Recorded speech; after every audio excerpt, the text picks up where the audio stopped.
Continuação da leitura do livro The New Map, capítulo 12. Essa leitura está em inglês, que é o idioma original do livro. Ukraine and New Sanctions. On June 23, 2013, whatever remained of the post-Cold War committee began to unravel.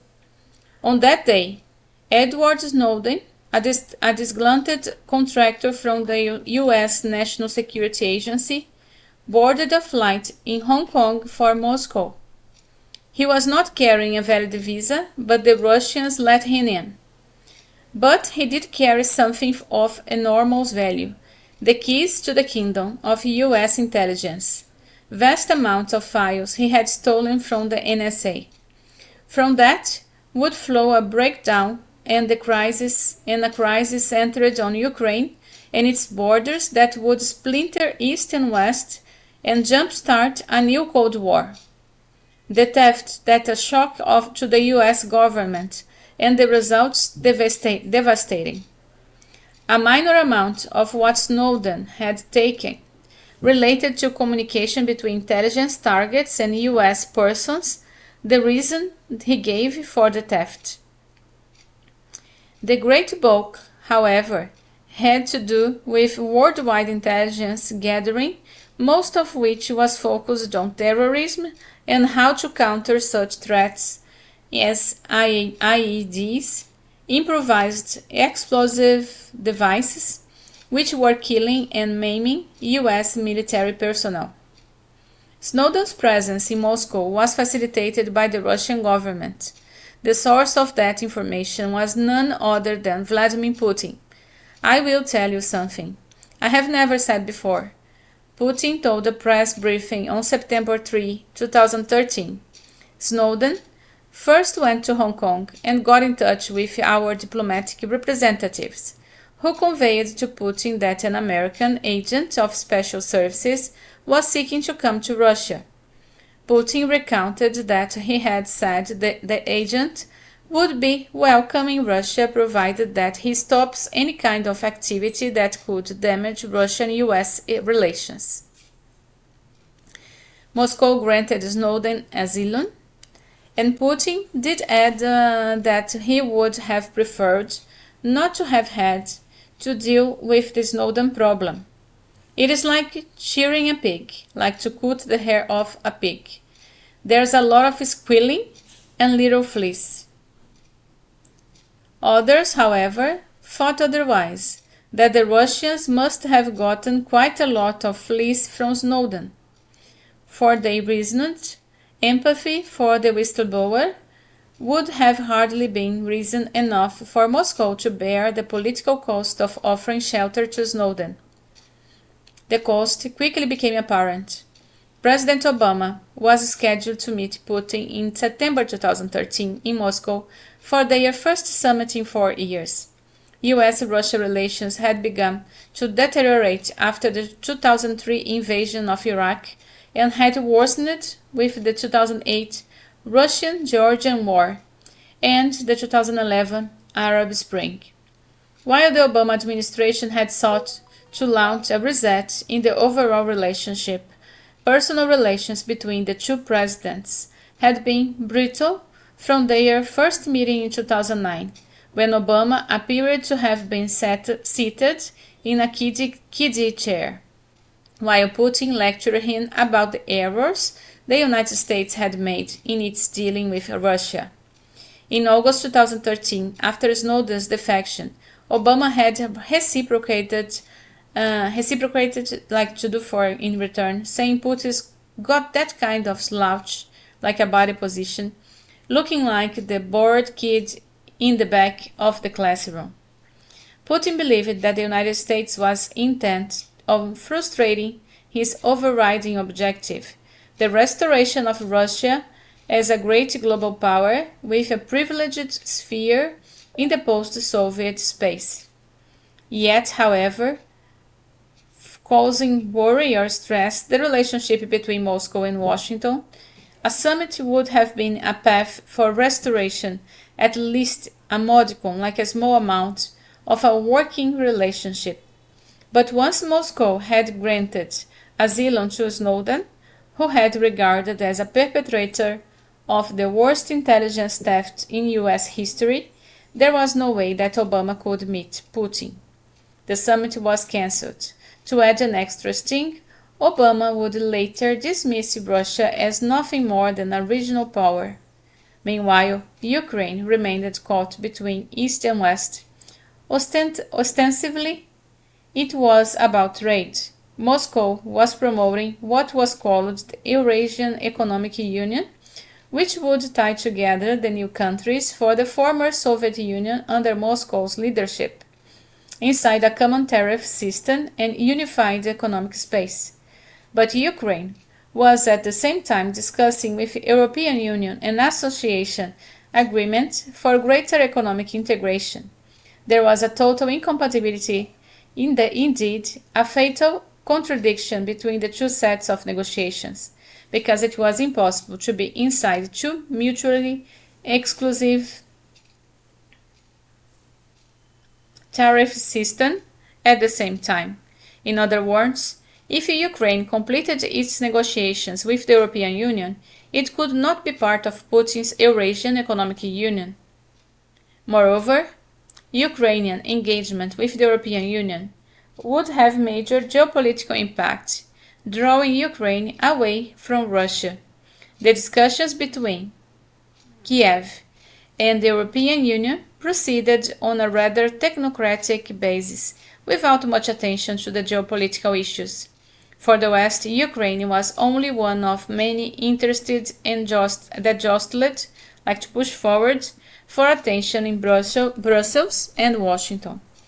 But for Russia, Ukraine was, as Obama would later observe, a core interest.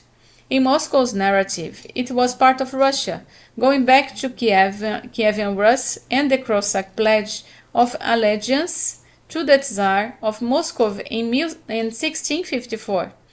As Putin once summed up this view, Ukraine is not even a country.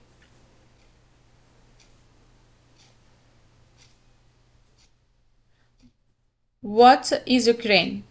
Part of its territories is Eastern Europe, but the greater part is a gift from us. Later, citing the words of a white Russian commander in the Russian Civil War, he said, "Big Russia and Little Russia, Ukraine. No one should be allowed to interfere in relations between us. They have always been the business of Russia itself." Ukraine's economy was a mess, a very dirty state, and corruption endemic. The king of corruption was none other than the president, Viktor Yanukovych. Defeated in 2005, the former boxers had climbed back into the political ring and, in the comeback match, was elected president in 2010. In 2013, Yanukovych was about to sign the association agreement with the European Union when the Russians suddenly realized that it would shut Ukraine out of the Eurasian Economic Union. Moscow raises the ante and the pressure. It was either or. Yanukovych backed out of this EU agreement, and his exit lubricated by the $15 billion loan from Moscow. Ukrainians were enraged. In late 2013, 500,000 flooded in the Maidan Square in Kiev to protest the abandonment of the European Union agreement and against the rampant corruption and Russian influence. In the freezing December weather, U.S. Assistant Secretary of State Victoria Nuland passed into the crowds, handing out cookies. Meanwhile, Moscow denounced the demonstrators as fascists and neo-Nazis. In February 2014, police opened fire on the demonstrators, killing 100 of them.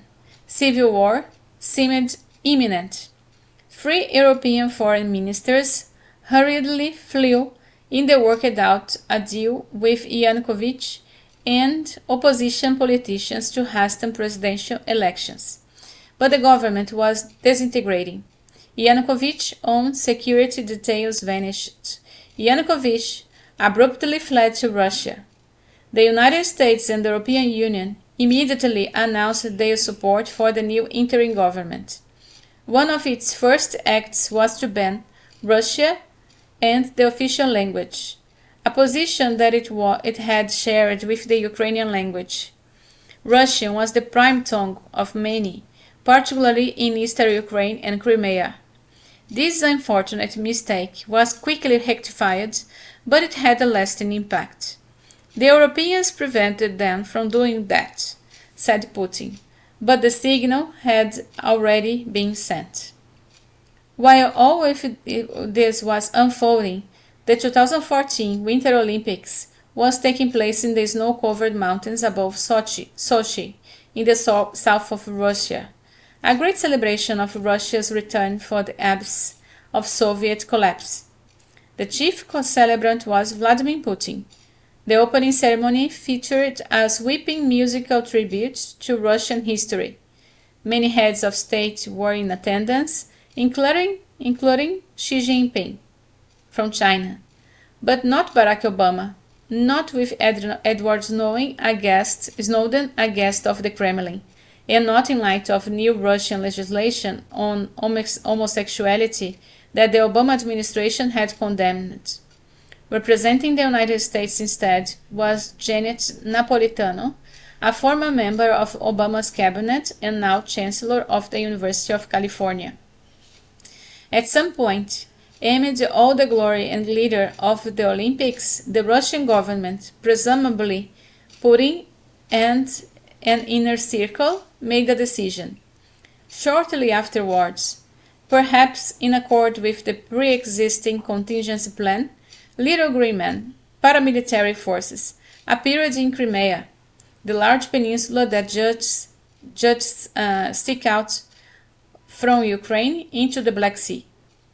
These paramilitary forces were there, it was declared, to protect oppressed Russians living in Crimea, and Russia took control of the peninsula.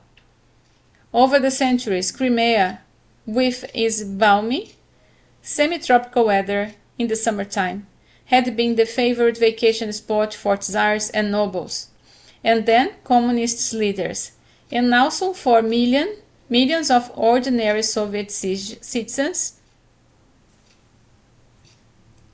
In 1954, the Soviet leader Nikita Khrushchev had theatrically given Crimea to the Ukrainian Soviet Socialist Republic, ostensibly to celebrate the 300th anniversary of the Cossacks swearing fealty to Muscovy in 1654, and thus, according to that narrative, merging Ukraine with Russia.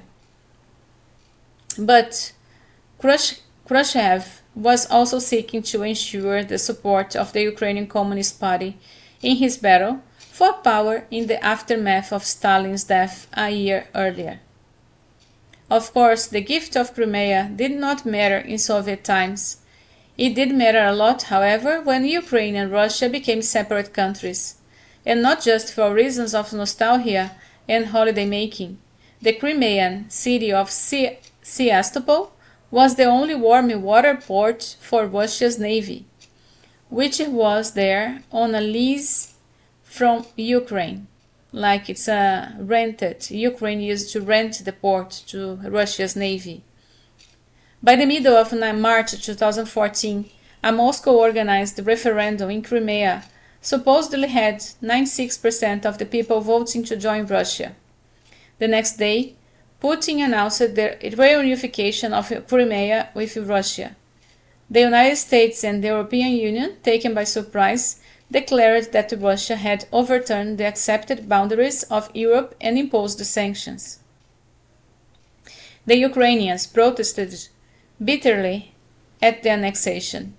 The Russians had been party to the Budapest Memorandum in 1994, which guaranteed Ukraine's territorial integrity in exchange for its giving its nuclear weapons. But Moscow insisted that the Budapest Memorandum had been invalidated by what is described as the coup d'etat, allegedly engineered by the West, that had overturned what is asserted was the legitimate government of Ukraine. Then, separatists, paramilitary forces, and Russian soldiers on vacation started military operations in the Donbass, in the southeastern Ukraine, the country's great industrial heartland, still highly integrated with the Russian economy. Most notably its defense industry, the pro-Russian separatists seized several cities, and the insurgency turned into a war, with the support and involvement of the Russian military.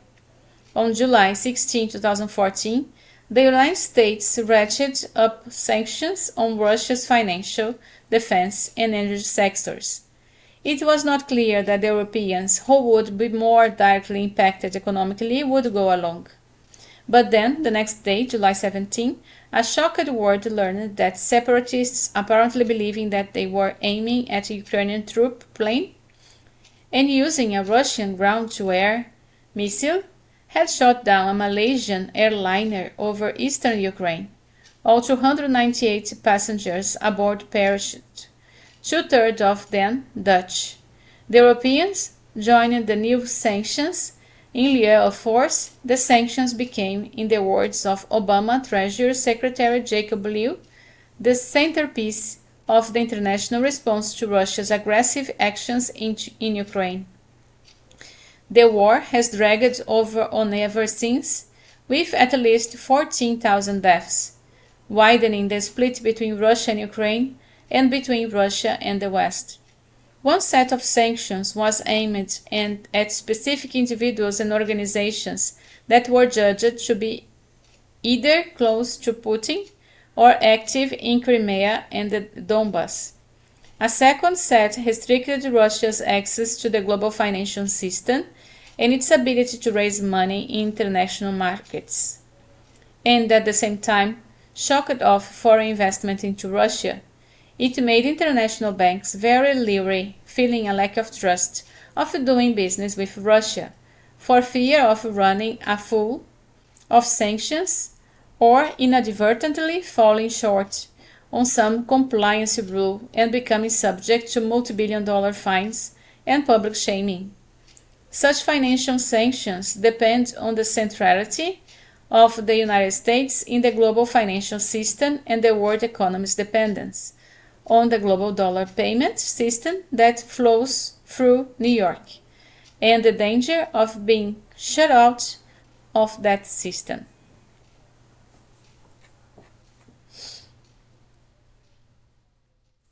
The turmoil in Kiev, the annexation of Crimea, and the war in the southeastern Ukraine had led to a new Cold War.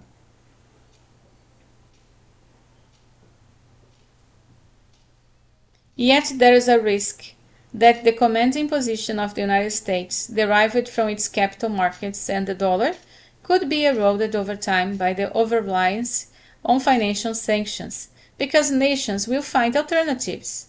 2 years after the United States imposed financial sanctions on Russia, Obama Treasury Secretary Lew himself warned, the more we condition the use of the dollar and our financial system on adherence of U.S. foreign policy, the more risk of migration to other currencies and other financial systems in the medium term grows.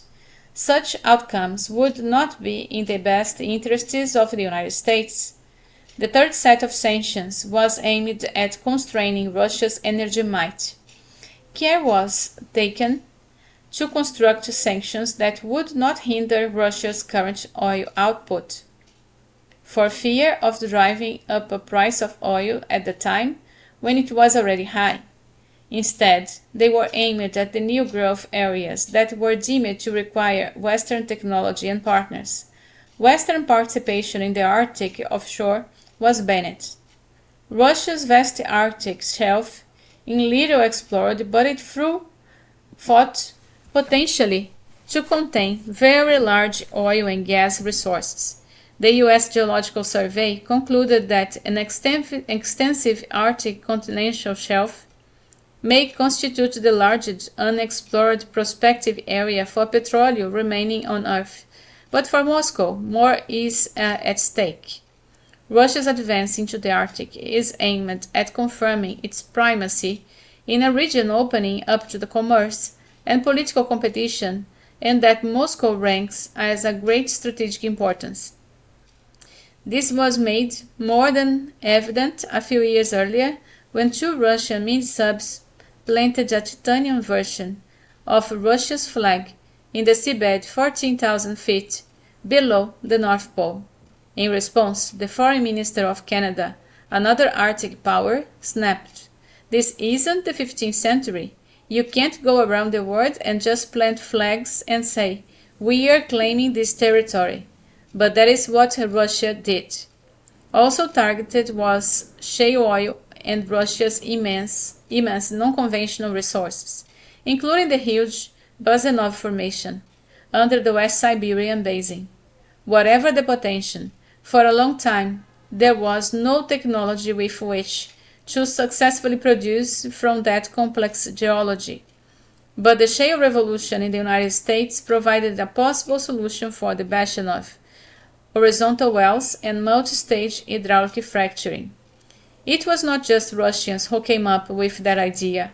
In 2013, the US Energy Information Administration estimated that Russia's improved technically recoverable shale oil resources were potentially greater than those of the United States. Western partners, with their know-how and experience, could help a great deal, finding and developing the sweet spots in a matter of patience, capabilities, data, and a trial and error. As a Russian petroleum engineer in Siberia put it, we need to gradually, bit by bit, find the keys. Thus, the Russian companies enlisted Western partners and technology. But with the new sanctions, the Western companies had to drop out. As the Russian engineer observed, Western companies were afraid to touch the Bazanov, as if it were a fire. So the Russian companies are on their own, advancing by themselves, improving their capabilities. Eventually, they will be able to substitute Russia-made equipment for that which they cannot buy from the West, bearing out Secretary of State George Shultz's already cited dictum from the 1980 Soviet gas controversy. Sanctions can be a wasting asset. Still, the sanctions probably have set back the Bazanov development by half a decade or more. But in an era of oversupply and extensive conventional opportunities in Russia, such a delay is not such a bad thing from Russia's own point of view.